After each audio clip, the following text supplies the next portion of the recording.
easy, obviously. It's like upgraded Eggos, you know? Okay, so I wanted to talk about the mental load this morning because it's obviously a very real thing. And I had a meeting with my coworker yesterday talking about going back to work in a month, which I cannot believe. But after the meeting, I was like, oh my gosh, I'm so overwhelmed. It's kind of scary. Well, I guess it's still kind of scary. If you don't know what the mental load is, it's like all the stuff you have to worry about all the time. Things you have to do, people you have to worry about, just all the things that take up space in your brain, like maybe all the time.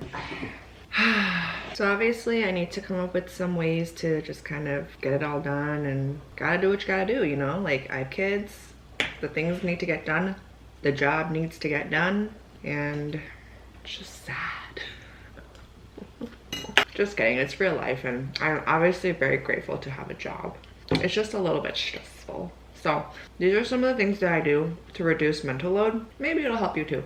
So the first thing is that I outsource a lot of things now. I don't remember the last time that I consistently went to the store to get my groceries. I don't think I'm there yet where I would have to like pay for a grocery delivery, but I am definitely taking advantage of Target pickup and Jewel pickup, which Jewel is our local grocery store. I would prefer Target pickup 100% of the time because their pickup system is amazing. It's so reliable and it's so fast, but you know, they don't have everything that I need all the time. So I have to go to Jewel sometimes, but it's still worth it. You just sit in the car and they bring it out to you.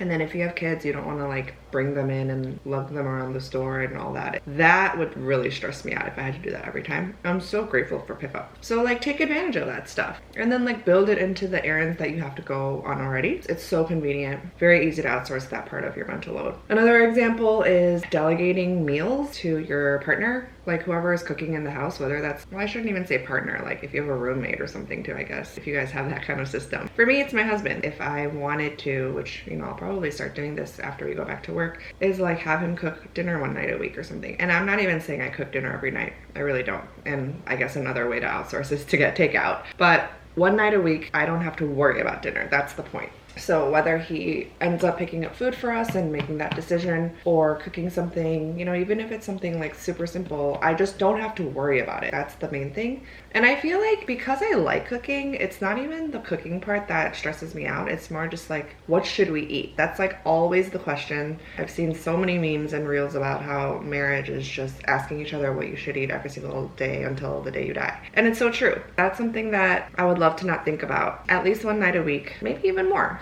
And I feel like if you guys talk about it, it's very reasonable and manageable for the other person to just take care of that. Bless you. Bless you. Instead of like being like 6:30 and you're both starving and then it's like, oh my gosh, now we're both stressed about what we should eat. Now we have to order takeout again. Maybe that could have been avoided if you talked about it beforehand. As like a consistent thing. Not earlier that day, earlier that month. And then now it's like his job or her job, you know? Last example for this one, I have an app that I use to track all the kids' things. It's called Huckleberry. It's great. I love it. Kind of looks like this. In the past, Daniel would ask me like, when does the baby need to eat, or when does the baby need to go down for a nap? And my instinct would just be to check the app right away. And I didn't mind. I just like did it. But now, it's been a while since I've done this, but now I just say check the app, or I don't know, check the app, you know? And it's like whatever I was doing at the time, I had to pause so that I could check the app, but he could just check the app. Now he's kind of like trained to check the app first and then ask me if he has any other questions, or he'll like say like, I know I could just check the app, but is it easy for you to check right now, or whatever. And you know, at that point it's kind of like a favor and I don't mind that. Ever since we kind of implemented that has been really helpful. It just kind of frees me from having to like now break my thought of whatever I was doing and then like add to my mental load for that, even that moment, and like wonder, oh, I don't know how long it's been, let me check. And then now I'm thinking about it and whatever. If you have an app that can kind of make both of your lives easier, and you know, this is not just for having kids. If you are sharing duties with somebody else for anything and there's an app or there's like some kind of shared thing, use it. If one person is more inclined to use it, I would say the other person needs to step up and use it more often. And it feels so obvious, but maybe it was just us where we defaulted to me using it and then Daniel just asking me, but now we both use it equally, I would say. Very helpful. Use technology to your advantage. I don't think about that stuff anymore. And it's so nice because if I'm out with Lewis and Daniel's home with the baby, I think in the past I would kind of still be thinking about like, I need to make sure that Daniel knows that Alden needs to eat at this time, or I need to remind him that he needs to go down at this time or whatever. But now I don't even think about it when I'm gone with Lewis. I just tell him around the time that I'll be back. And then if I'm curious how he's doing, I'll check the app because Daniel will log everything. And it's been great because when I'm out with Lewis, I'm like not on my phone. I'm just present with Lewis. I don't have to think about Alden, and that's just really nice. Okay, the second thing is having a reverse worry deadline. I made that term up. Let me know if you think of a better name for it. It's basically saying, don't worry about this thing until a certain date because you can't do anything about it until that date. So for example, I needed to get something done for work before I went back in January, but I couldn't work on it until I had this meeting yesterday with my coworker. But like, I really wanted to get it done because I just wanted to get it done, or at least wanted to start on it. But I cannot because we have to talk about it first. I told myself, don't think about this until December 13th. So from whenever that was until this meeting, I had one less thing in my mind. It's not like a huge deal, but it helped because it was like a big thing that I needed to get done, and I was thinking about it a lot. And so I just forced myself, you can't do anything about it, so just don't think about it. So it's kind of like, maybe a deadline is not the right word, but it's just, you're not allowed to think about this thing until a certain point that you can actually make actions on that. Another example is probably like, okay, I feel like he's getting sleepy and hungry, so we will resume.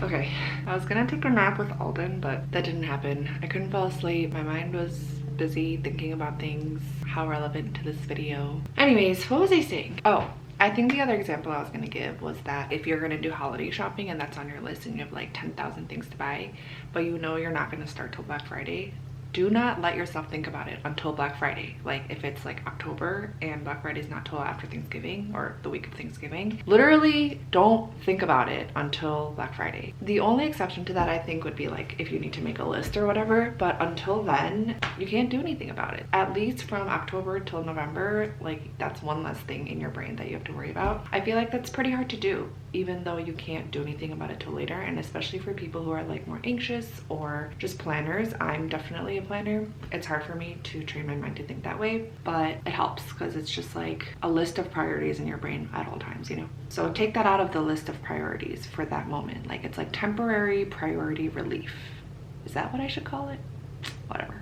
Okay, so the last thing is something that you would do to like help yourself for the future. So for example, I used to be pretty YOLO on Amazon purchases because returns are so easy. You just do the thing, get the QR code, and then drop it off at UPS or wherever. And I really didn't mind doing that because it's so easy and you don't even have to label it or like pack it in a box. But now I'm a lot more careful about what I purchase, even if I have the option of free returns, because that's an extra step for me to do if I don't like it. It's just not worth it anymore. This is definitely something that I changed after I became a mom. Actually, I think like after I became a mom too. Even with Lewis, I didn't mind as much because I could just leave Lewis at home with Daniel while I go. Now that I have two, it's just not worth it for me to go. Even like doing the return on my phone and like submitting the thing, that's like an extra 10 seconds. And it sounds ridiculous, but 10 seconds is so precious now. That's 10 seconds I could have responded to an email. If it's a quick email, I could have like, I don't know, brushed my teeth. Okay, I'm sorry. I take longer than 10 seconds to brush my teeth. But you get it. Like, it's just so easy to add up all these little extra things and times that you didn't have to do. Like, if you didn't buy that thing in the first place, then you wouldn't have this extra mental load of like figuring out what to do with it if you don't like it.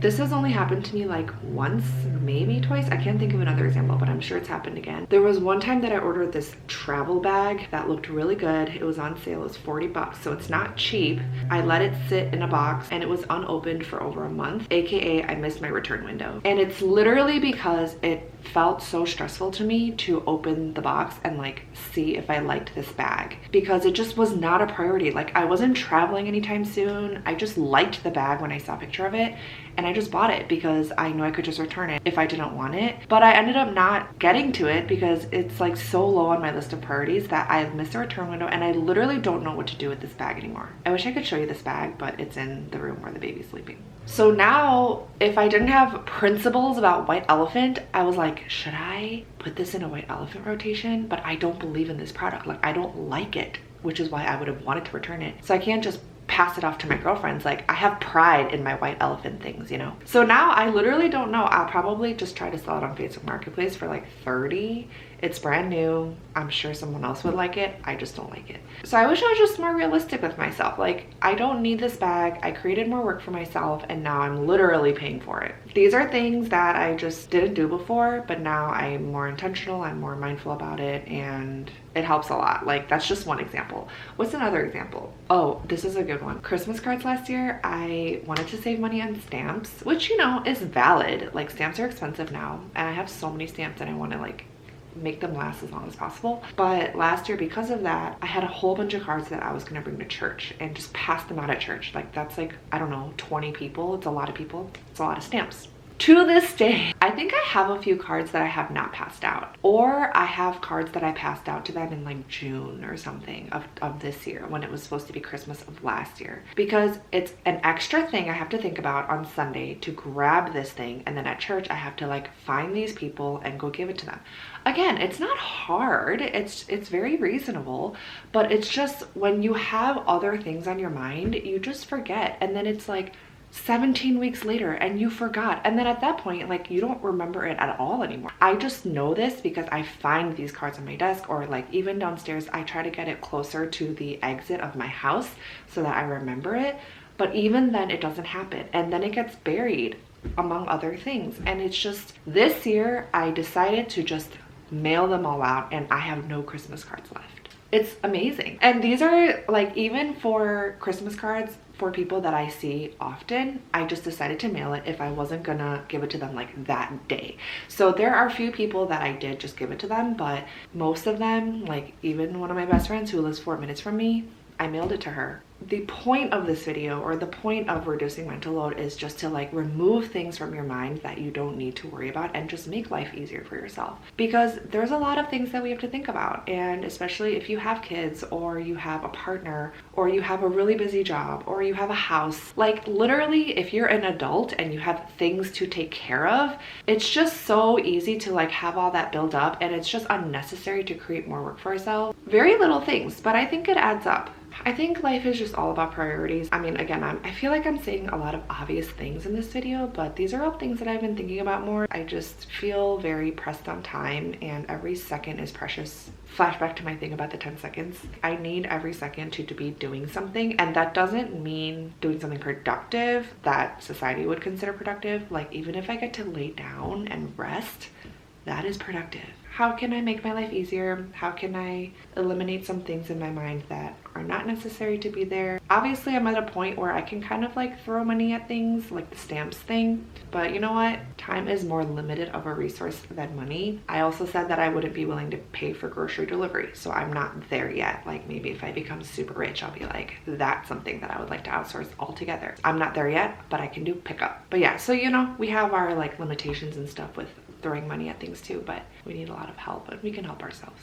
Okay, I got through this video. That's exciting. Yeah, I just want to talk about these things. Even if no one's listening, it's more just like to process even for myself. These are the things I think about every day, and these are the things that I feel like I will look back and be like, wow, that was a very unique season of my life, with 2 under 2, very busy, going back to work, and now trying to make YouTube videos. So I should probably end it here so that I don't keep rambling, and thanks for watching, and I'll see you in the next one. Bye.